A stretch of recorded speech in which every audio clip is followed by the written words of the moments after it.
Hi, and welcome to Cat Run Figures. I'm your host, Caitlin, and today we are going to be reviewing Hawkeye, issue 2. So, jumping right on into the comic, we get to see Kate strong-arming Mika's stalker into the police station, and she's trying to contact Mika in order to get her to press charges, try to get a restraining order, try to figure out something. So she's waiting there, holding on to her stalker, and calling Mika, and nothing. And she keeps leaving messages, and we get to see 30 minutes later, time has passed, and I love it because Kate is banging her head on the desk of a detective, and it's because the detective's saying that there's not really enough evidence there to press real charges or get any kind of a real case against him. They need more. And Kate's infuriated, stating, what is she supposed to do? Allow her client to be assaulted or have this man break into her home for her to be able to get some sort of restraining order or charges pressed? And I love it. The detective actually questions whether or not Kate actually has her license, and she says it's a work in progress. So we get to see a bit more about that, and basically the detective tells Kate to get out of her office before she gets in trouble. Before she calls the police? No, she's actually at the police station, baby. At the station. I'm kidding. Anywho, leaving the station, she runs into Quinn, which Quinn automatically thinks that Kate's been arrested. And she's like, no, I was here, doing my work, blah, blah, blah. And they start to catch up on the case. He brought her coffee. He has a little bit more information about Mika being harassed, more information on the guy in question who's been stalking her.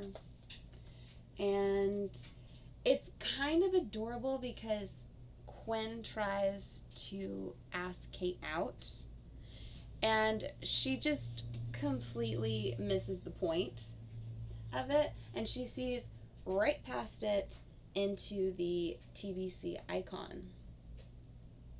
And then she hears a little bit of a confrontation that's going on in the alleyway nearby. So of course, Kate's gonna handle it. So I love that once again we get to see Kate's Archer tunnel vision going on. And in this, we get to see her going through different escape routes, different attackers, and the innocent shouty woman. And yeah, she handles it pretty well.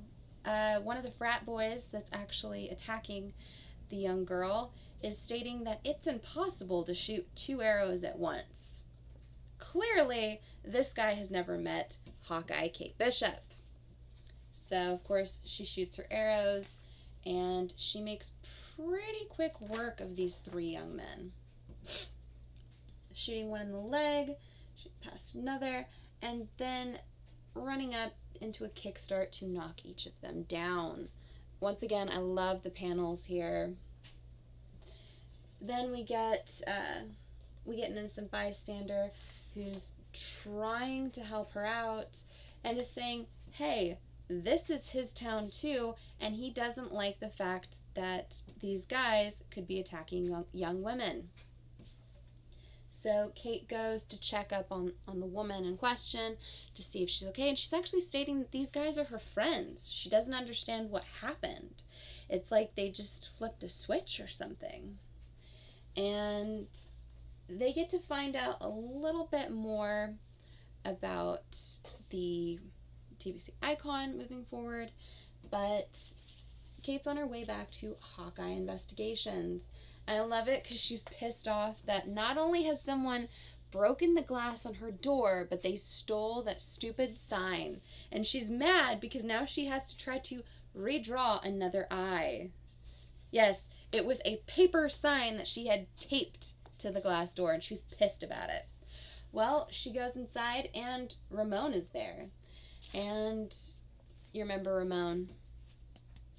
But she's asking why on earth Kate is calling her girlfriend. And she's saying, girlfriend.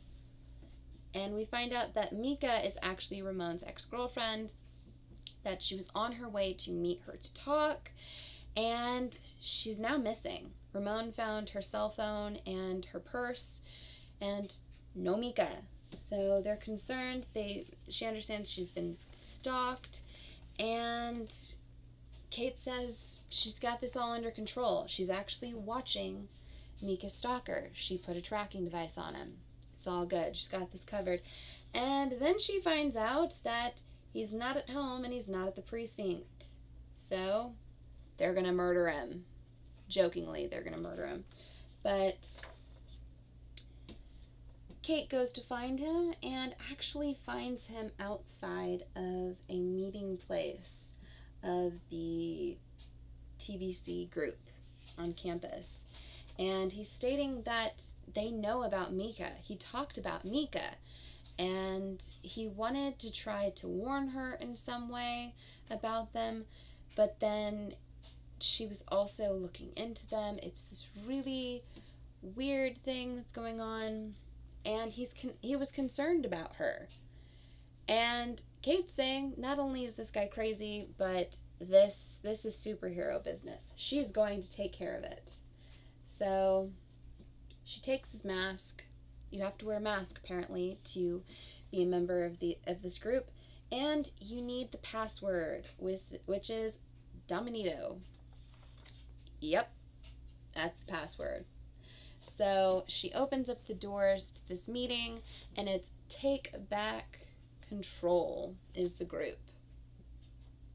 And I love it. Once again, we get to see her Hawkeye Archer vision, and we get to see adoring brainwashed disciples and a not your average small-time wannabe cult leader. And this guy is giving off some serious energy vibes, and it's something that's very concerning to even Hawkeye. So he goes to welcome her and asks her, what is the password?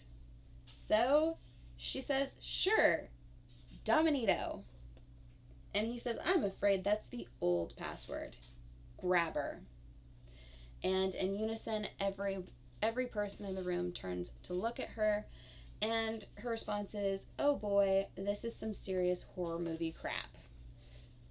So we get to see a great little fleeing sequence where it literally looks like something out of a Scooby-Doo cartoon, where she's trying everything she can, thinking, oh, I'm going to be safe if I run past these bystanders. Of course this angry mob's not going to try to chase after me with innocent people standing around.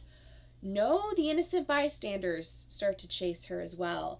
And it's almost like this mob infects anyone they run past. They influence them somehow. She tries to knock over a trolley cart, and that barely slows them down. So she's starting to realize that if she runs into a larger crowd, it's just going to be more people coming after her, and that's more dangerous. So you see a little bit of her Hawkeye vision once again, and she's trying to figure out where she should run. This way you get to see beach crowds. Here we get to see boardwalk crowds, and then there's a mostly empty pier. So her response is, pier it is. And when we end off the comic, they're starting to circle in and surround her. So this could be potentially very bad for Kate Bishop's Hawkeye. The next issue is going to be the hate for Kate as it escalates. So I'm very excited about this. I've really been loving the series. I've been enjoying the art so much. We're big Hawkeye fans in this family, so this is a book we had to read. I'm enjoying the hell out of it. Mark's enjoying it. So give us a like if you like this video. Comment below and tell me whether or not you're reading this. And if you're enjoying it as much as I am. Do you like the artwork as much as I do? Subscribe to our channel for more comic book content, or check out any of our older videos we have up for offer here on Cat Run Figures. Like I said, we did review the first issue of this, so check that out if you haven't already. And until next time, I'm your host, Caitlin. Bye!